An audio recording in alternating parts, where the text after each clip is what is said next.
दोस्तों सच बताइए, क्या आपको YouTube पर 48 और 50 साइज़ इतना हेवी साइज़ का सही ब्लाउज़ कटिंग चार्ट आसानी से मिलता है? नहीं ना। इतने हेवी साइज़ का ब्लाउज़ बनाने से तो बड़े बड़े टेलर्स भी डरते हैं, क्योंकि फिटिंग बिगड़ी तो इतना सारा कपड़ा बिगड़ जाएगा। लेकिन आज आपका यह डर ख़त्म होने वाला है, क्योंकि आज की वीडियो में हम 48 और 50 साइज़ का परफेक्ट तीरा कटिंग करना सीखेंगे। नमस्कार दोस्तों, आपका फिर से स्वागत है माँ टेलर्स चैनल पर। मैं हूँ कोमल और आज all size blouse cutting chart पूरी होने वाली है। जैसे कि हमने पार्ट 1 में 28 से 38, पार्ट 2 में 40 और 42, पार्ट 3 44 और 46 साइज़ के फरमा के तीरे की कटिंग सीखी थी और उसका लिंक मैंने डिस्क्रिप्शन में दे दिया है। और आज बारी है हमारी 48 और 50 साइज़ की। तो आप सबसे पहले ये चार्ट आप देख लीजिए, जिसमें सारे हेवी साइज़ के सारे जो भी मेज़रमेंट हमारा ब्लाउज़ का होता है वो लिखा हुआ है। वो चार्ट आपकी स्क्रीन पे है और आप उसे देख करके नोट कर लें। तो देख लीजिए, इसमें सारे हेवी साइज़ेस हमारे लिखे हुए हैं। इसमें हम लास्ट 48 और 50 साइज़ की कटिंग करेंगे। तो चलिए कटिंग शुरू करते हैं। तो आज हम सबसे पहले 48 साइज़ का तीरा कटिंग करेंगे। तो साइज़ हमारा सीना मतलब चेस्ट हमारा 48 है, उसमें मैंने 7 को माइनस किया है तो हमारे पास 41 आया। और 41 की चौथाई हमने फिर निकाली है। इसमें चौथाई कैसे निकालेंगे, तो मैंने 41 में डिवाइड कर दिया है 4 का। ठीक है, तो हमारे पास आ गया है कितना, देख लीजिए इस तरीके से 10.25, मतलब कि 10 इंच से थोड़ा सा, मतलब 10 हाफ इंच से थोड़ा सा कम और 10 इंच से थोड़ा सा ज़्यादा। तो मैंने देख लीजिए ये न्यूज़पेपर का एक टुकड़ा लिया है और उसके ऊपर मैं लंबाई की मेज़रमेंट कर रही हूँ। हम तीरे की कटिंग करने से पहले बैक पार्ट की मार्किंग करते हैं। तो जो मेरे साइड में जो न्यूज़पेपर का जो वो हिस्सा रखा हुआ है वो हमारा बंद भाग है। ठीक है, तो मैंने लंबाई इसकी ले ली है 15 इंच ले ली है और उसके बाद हम इसके कमर का मेज़रमेंट करेंगे। तो कमर हमारा, जैसे कि कमर की चौथाई निकली हमारी 10.25। तो मैं आपको दिखा दे रही हूँ इंच टेप में क्लियरली, 10 से थोड़ा सा ज़्यादा और हाफ इंच से थोड़ा सा कम हमें लेना है। कुछ इस तरीके से, समझ गए? अब देख लीजिए, मैं इसको इस तरीके से रख के और मार्किंग करूँगी। यहाँ पर ये हमारे ब्लाउज़ की चौड़ाई होगी और उसके बाद हम इसमें टक्स जो लगाएंगे ना, उसकी मार्किंग करेंगे। तो टक्स की मार्किंग के लिए मैंने इस तरीके से 6 इंच की चौड़ाई ली है और 1 इंच इस इधर साइड में, हाफ इंच उधर साइड में और हाफ इंच इधर साइड में हमने मार्क किया है। उतना ही पकड़ के हमको टक्स लेना है और इस तरीके से मैंने टक्स की लंबाई भी रखी है। और फिर हम इसे इस तरीके से स्ट्रेट लाइन कर देंगे। इससे हमें पता चलेगा कि हम इतना टक्स लेने वाले हैं, मतलब कि हमारा इतना जो फैब्रिक है वो हमारे जो है कि टक्स में चला गया है। ठीक है, तो इतना समझ में आ गया। अब इसके आगे हम क्या करेंगे, इतना तो मान लीजिए हमारा टक्स में चला गया, तो हम इसे इधर साइड में जॉइंट करेंगे, इधर साइड कमर का इधर साइड में। ठीक है, तो ये हमारा 1 इंच इधर ज़्यादा हो गया और हम 1.5 इंच का मार्जिन लेंगे, ताकि ब्लाउज़ जो है ना वो ढीला टाइट करने में थोड़ा काम आ जाए। क्योंकि अक्सर ऐसा होता है कि हेवी साइज़ में ब्लाउज़ हम कितना भी फैब्रिक लेकर के, अगर बराबर फैब्रिक लेकर के बनाते हैं ना, तो थोड़ा टाइट हो ही जाता है। तो इसलिए मैंने इसमें कुछ एक्स्ट्रा लिया है कि अगर हमारा ब्लाउज़ टाइट हो तो हम उसे इस तरीके से लूज़ कर सकें। ठीक है, तो उधर मार्किंग हमारी पूरी हो गई कम्प्लीटली और जितना हमारा नीचे की साइड में आया हुआ है उतना ही हम ऊपर की साइड में इस तरीके से मार्क करेंगे और एक स्केल की सहायता से हम इसे एक चौकोर बॉक्स जैसा बना लेंगे। ठीक है, कुछ इस तरीके से। आपको समझ में आ रहा है ना? कोई भी कन्फ्यूज़न हो तो आप क्लियर करने के लिए मुझे कमेंट बॉक्स में पूछ सकते हैं। ठीक है, तो इस तरीके से मैंने, देख लीजिए, इस तरीके से एक सीधी लाइन ड्रॉ कर ली है। मतलब जैसा मैंने बोला था कि हमें चौकोर बॉक्स जैसा बना लेना है, कुछ इस तरीके से। ठीक है, आप अगर ये तीरे की कटिंग पहले करके रखेंगे तो होगा ना ऐसा कि आपको 2.2, 3.2 इस तरीके से मापने की कोई ज़रूरत नहीं पड़ेगी। तो ये हमारी जो है मैंने इसे मार्किंग कर दिया है पूरी तरीके से। अब हमारा बारी आया इसका शोल्डर का। ठीक है, अब शोल्डर की मार्किंग कैसे करेंगे, ये तो पूरा हेवी साइज़ का है, हमें शोल्डर ऐसा लेना है तो जो कि गिरे भी नहीं और टाइट भी नहीं लगे। तो देख लीजिए, मैंने जैसे कहा था कि बंद भाग है उधर, तो अभी मैंने आपको लिख करके भी बता दिया कि उधर साइड हमारा बंद भाग है। गले को मैंने लिया है इधर से 3 इंच का। ठीक है, और गले की चौड़ाई मतलब हमारी 3 इंच है, और कंधे की चौड़ाई हम कुछ इस तरीके से 3.5 इंच लेंगे।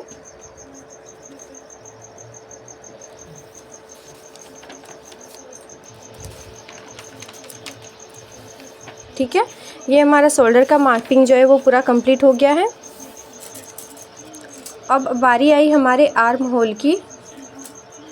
तो आर्म होल हम 7 इंच लेंगे। अगर इसे हम कम लेंगे तो हमारा जो आर्म होता है ना, मतलब शुद्ध हिंदी में उसे मतलब हाथ के साइड में जो हम उसको बोलते हैं, आर्म के साइड में, वहाँ पर हमारा टाइट होने लगता है। ठीक है, मतलब कि हेवी साइज़ के ब्लाउजेज़ में हमेशा वहाँ पे झोल आता है, टाइट होने लगता है। तो आपको 7 इंच से कम नहीं होना चाहिए, थोड़ा 20 हो सकता है, मतलब कि बोलते हैं ना कि 19-20, तो 20 हो सकता है, थोड़ा ज़्यादा आप ले सकते हैं 7 इंच से, लेकिन कम नहीं लेना है। उसके बाद मैंने आर्म होल के लिए यहाँ पे 2 इंच पे मार्क किया है, और फिर उससे हल्का सा नीचे यानी कि 2 सूता नीचे हमने एक मार्किंग की है। और इस तरीके से मैंने इधर जो दोनों लाइन नीचे किया था ना मैंने, टक्स वाला और फिर मार्जिन वाला, उसे मैंने इस तरीके से सीधा कर लिया। और क्यों किया वो अब आपको पता चलेगा। वो एक्चुअली मैंने इसलिए किया है क्योंकि हमें यहाँ पर आर्म होल का निशान देना था। ठीक है, आ गई बात समझ में। और उसका नीचे वाला जो मैंने मार्क किया है वो है हमारा आर्म होल में झोल नहीं हो इसलिए। ठीक है, अब इधर हम जो तीरा है उसकी लंबाई मैंने टोटल 6 इंच रखी है। ठीक है, आप कटोरी के हिसाब से हल्का सा बड़ा हल्का सा छोटा कर सकते हैं, आपका जितना चेस्ट हो उस हिसाब से। और इधर से मैं लंबाई इसका 5.5 ले रही हूँ। ठीक है, 5.5 पे मैंने इधर मार्क किया है। और अब बारी आई हमारे गले के साइड की। मैं इधर का आपको बता देती हूँ, 6 इंच है, इधर लिख भी देती हूँ ताकि आपको अच्छी तरीके से समझ में आ जाए, कोई कन्फ्यूजन ना हो। और कन्फ्यूजन हो तो क्लियर तो करना ही है, कमेंट बॉक्स में आपको कमेंट तो करना ही है। ठीक है, इधर का माप के फिर से मैं आपको बता देती हूँ, 5.5 है तो 5.5 मैंने यहाँ पे नोट कर लिया। आप भी नोट कर लीजिए इस तरीके से। और उसके बाद कुछ इस तरीके से हम यहाँ पर 2.5 इंच पे मार्क करेंगे। ध्यान रहे यहाँ पर 3 इंच पे मैंने मार्क किया है, वो नीचे वाला जो साइड है ना आपका, नीचे वाला जो हम आर्म्स मतलब कि फ्रंट साइड में जो तीरा कटिंग करेंगे, जो मैंने आर्म के साइड में 2 लाइनें दी है ना, तो नीचे वाले से आपको मापना है। ठीक है, ऊपर वाले से नहीं। ऊपर वाला हमारा बैक साइड हो गया ना। अब मैंने गले की लंबाई देख लीजिए 6 इंच रखी है, और इधर से मैंने उसकी चौड़ाई 3.5 इंच रखी है। ठीक है, और फिर हम इसे इस तरीके से एक स्ट्रेट लाइन दे करके और कंप्लीट कर लेंगे। फिर इसे हल्के हाथ से हम इस तरीके से गोल राउंड दे देंगे। और ये जो गला है हमारा, आप अपने हिसाब से छोटा बड़ा कर सकते हैं। ठीक है, मैंने इसे अपने हिसाब से कुछ इस तरीके से लिया है, यानी कि 6 इंच रखा है, जो कि हमारा 1 इंच सिलाई में चला जाएगा और 5 इंच जैसा कुछ हमारा बचेगा। और फिर इसमें हम चोली को जॉइंट करेंगे तो उस तरीके से हमारा गला बन जाएगा। तो देख लीजिए, ये तीनों डॉट्स को मैंने फिर मिला लिया है, और ये हमारा 48 साइज़ का तीरा जो है वो पूरी परफेक्ट तरीके से हमारा बन चुका है। कोई कन्फ्यूजन? पूरा क्लियर हुआ ना? इधर 3.5 था हमारा। ठीक है, और ये हमारा 1 इंच मतलब 1.5 इंच था, 1.5 मैंने यहाँ पे नोट किया है। और ये हमारा 7 था आर्म होल, और बाकी तो आपको पता ही है। तो अब मैं इसे कट कर लेती हूँ। तो ये हमारा 48 साइज़ का तीरा जो है वो कट हो चुका है और बिल्कुल रेडी है ये कटोरी में जॉइंट होने के लिए। तो ये न्यूज़पेपर है एक्चुअली, आप इसे नॉर्मली कपड़े पे रख करके और कटिंग कर सकते हैं, और लॉन्ग टाइम के लिए आप इसे किसी कूट या फरमा पे रख करके, मतलब कि किसी चार्ट पेपर मोटे गत्ते पे रख करके कट करके आप रख सकते हैं। ठीक है, अब हम कटिंग करेंगे 50 साइज़ का तीरा। ठीक है, तो 50 साइज़ मैंने नॉर्मली 7 को माइनस किया है, तो हमारे पास आया है 43, और 43 की चौथाई मैंने निकाली है, यानी कि 4 का मैंने उसमें डिवाइड दिया है, तो हमारे पास आ गया 10.75, यानी कि 11 इंच से थोड़ा सा कम, 10.5 इंच से थोड़ा सा ज़्यादा। ठीक है, तो मैंने इसकी लंबाई ले ली है 15 इंच। ठीक है, और इधर से चौड़ाई कितनी लेंगे, मैंने बताया ना, 10.5 इंच से थोड़ा सा ज़्यादा, 11 इंच से थोड़ा सा कम। आ गया समझ में। अब मैं यहाँ पे मार्क कर रही हूँ। पता है ना बैक पार्ट की पहले मार्किंग करते हैं, तो पहले बैक पार्ट की मार्किंग कर रही हूँ। बिना बैक पार्ट की मार्किंग किए आपको पता ही नहीं चलेगा कि आपको तीरा कितना तिरछा रखना है। ठीक है, तिरछा कितना रखना है, उसकी चौड़ाई कितनी रखनी है, आपको बैक पार्ट का मार्किंग करना बहुत ही कंपलसरी है, और इसके बाद ही आप तीरे की मार्किंग कर पाएंगे। ठीक है, तो बहुत से लोग बोलते हैं कि बैक पार्ट की मार्किंग जब इतनी डिटेलिंग में करनी है तो हम इसमें तीरे की मार्किंग भी करके और कट कर लेंगे, तो ऐसा नहीं है। तीरे की मार्किंग में आपको नीचे ऊपर 2.5, 3, 1.5 इंच ये वो आपको नापना पड़ता है ना। नीचे साइड 5.5, साइड में आपको 5.8, कभी 6 इंच ये वो नापना पड़ता है, उतना याद रखना पड़ता है। तो आप तीरे की कटिंग पहले कर लेंगे तो बहुत हेल्प होगी, मतलब एक फार्मा बना करके आप अपने पास रख लेंगे तो आपकी बहुत ही मदद होगी। ठीक है, तो मैंने जिस तरीके से 48 साइज़ में माप के कटिंग किया था उसी तरीके से मैंने इसमें भी मार्किंग कर दी है, यानी उधर टक्स में कपड़ा गया तो मैंने इधर 1 इंच जॉइंट कर लिया और बाकी 1.5 इंच मैंने मार्जिन के लिए लिया है। समझ गए। अब मैं इसे भी इस तरीके से एक बॉक्स जैसा बना लूँगी। तो जब तक मैं इसे बॉक्स जैसा बना रही हूँ आप मेरे चैनल को सब्सक्राइब कर लें, अगर अभी तक आपने सब्सक्राइब नहीं किया है तो। मैं इसी तरीके की वीडियोस अपने चैनल पे डेली अपलोड करती रहती हूँ, तो आप चाहते हैं कि आप डेली अपने काम को इस तरीके से इजी बनाएं, फटाफट झटपट करने के लिए, तो आप प्लीज़ मेरे चैनल को सब्सक्राइब कर लीजिए ताकि जैसे वीडियो आए आपको पता चल जाए। ओके, तो चलिए वीडियो पे फोकस करते हैं। तो ये मार्किंग हमारी जो भी है लाइनिंग वाली कंप्लीट हो गई है। मैंने यहाँ पे जो टक्स वाला जो पार्ट बढ़ाया था उधर भी मैंने मार्क कर लिया है। अब बारी आई हमारे शोल्डर के साइड की। तो शोल्डर के साइड की, जैसे कि ये हमारा हेवी साइज़ का ब्लाउज़ है, 48 के जितना ही हम इसमें लेंगे, तो 3 इंच मैंने इसका गला ले लिया है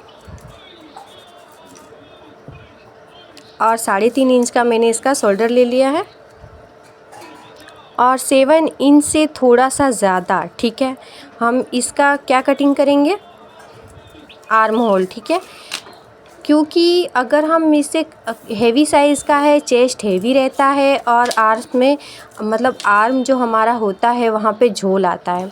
तो आपको क्लियरली मैं बता दूं कि यहाँ पे आपको 7 इंच से हल्का सा ज़्यादा लेना है, लेकिन कम नहीं होना चाहिए। उसके बाद यहाँ पे 2 इंच पे मैंने मार्क किया है और फिर इस तरीके से मैंने इस मार्किंग को मिला करके हल्के हाथ से गोल राउंड दे दिया है। ठीक है, और फिर उससे मैंने हल्का सा नीचे एक और लाइन दे दिया है। ये जो लाइन है हमारा, ये हमारे तीरे का है, जैसा कि मैंने आपको पहले भी बताया था। ठीक है, अब बारी आई हमारे गले की साइड की। तो गले की लंबाई मैंने 6 इंच ली है, 6.5 इंच ली है, और इसकी चौड़ाई मैंने 3.5 इंच ली है। फिर हम एक सीधी लाइन ड्रॉ कर लेंगे, मतलब हल्की सी तिरछी होती है ये, क्योंकि हमारा गला जो है वो 3 इंच का है और नीचे साइड हमने 3.5 इंच लिया है ना, इसलिए। और उसके बाद मैंने इसको हल्के हाथ से इस तरीके से गोल राउंड दे दिया। ठीक है, फिर इसकी लंबाई मैंने 6 इंच रखी है।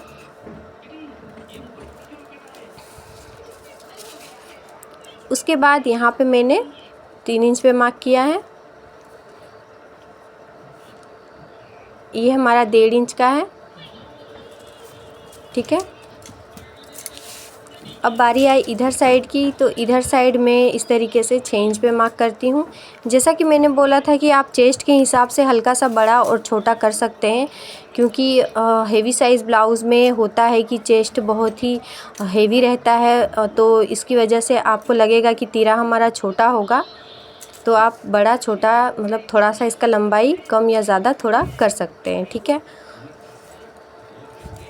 और उधर साइड मैंने 5 इंच से थोड़ा सा ज़्यादा लिया है, मतलब कि 6 इंच से हल्का सा कम, 5.5 इंच से थोड़ा सा ज़्यादा लिया है और मार्क करके, और इस तरीके से तीनों जो हमने डॉट्स दिए थे तीनों को मिला करके, और ये हमारी 50 साइज़ का तीरा का मार्किंग कंप्लीट हो गया है। अगर इसमें कोई डाउट हो तो क्लियर कर दूं कि आप मुझे कमेंट बॉक्स में पूछ सकते हैं। तो अब हम जो है इसकी कटिंग कर लेंगे,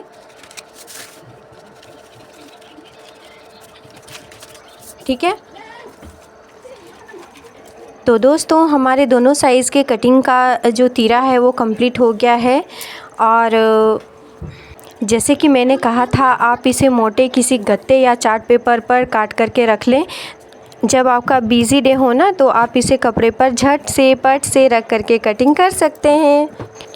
और हाँ, कटोरी के लिए मैंने पहले से ही एक वीडियो बनाई थी कि कैसे आप घर के पड़े केक के डिब्बे से परफेक्ट कटोरी का फरमा बनाना सीख सकते हैं। उस वीडियो की सबसे ख़ास बात यह थी कि मैंने उसमें यह भी बताया था कि कटोरी के बड़े फरमे से आप किस तरीके से कटोरी को छोटी या बड़ी कर सकते हैं या किसी भी साइज़ का बना सकते हैं। तो अगर आपको कटोरी वाली ब्लाउज़ का आसान तरीका सीखना है तो लिंक डिस्क्रिप्शन में है और उसे ज़रूर देखिएगा। और यह वीडियो पसंद आई तो लाइक कर दें, सब्सक्राइब कर दें। तो मिलते हैं अगली वीडियो में किसी नए टॉपिक के साथ। तब तक के लिए बाय बाय, टाटा, नमस्कार।